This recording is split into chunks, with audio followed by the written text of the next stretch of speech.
So, ito nga yung ginawa kong decal sticker. Ito nga pala yung sticker na gamit sa mga kotse. So, ituturo ko sa inyo kung paano nga ba dinidikit itong decal sticker sa mga tumbler.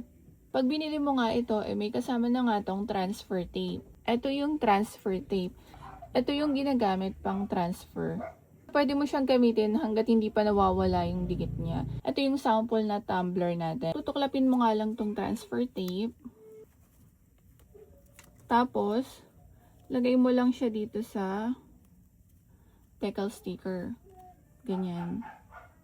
Hagurin mo lang siya konti para dumikit yung decal sticker dito sa transfer tape. Tapos, tsaka mo siya tuklapin. So, na-transfer na siya, diba, dito sa transfer tape. Ngayon, kukunin mo tong tumbler. So, dito mo naman siya ididikit. Yan. Diin mo lang konti. Then, tsaka mo siya tuklapin dahan-dahan. Kasi yung mga tuldok, mahirap yan. Lalo na pag sobrang liit. Kaya kailangan, aalalayan mo siya. Tulad niyan. Pinipili kong font style is medyo makapal. Para hindi kayo hirap mag-transfer. Nabibili din to sa shop ko, hiwalay. Ito yung ididikit ko kasi medyo mas malaki tong pinili kong size. Kuha lang ako dito ng heart, isa. Then, lalagay ko siya dito. Ganyan lang. Cute, diba?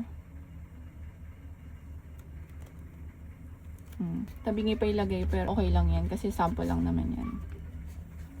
Ang cute, diba? Pwede na siyang ipang regalo.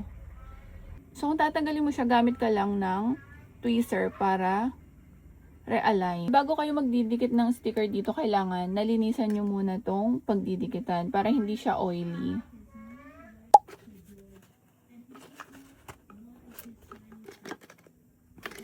Ay, no, matibay din siya.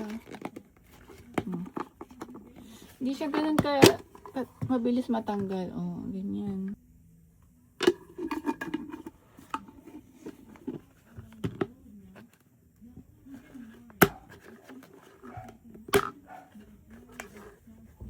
Lang, sana may natutunan kayo.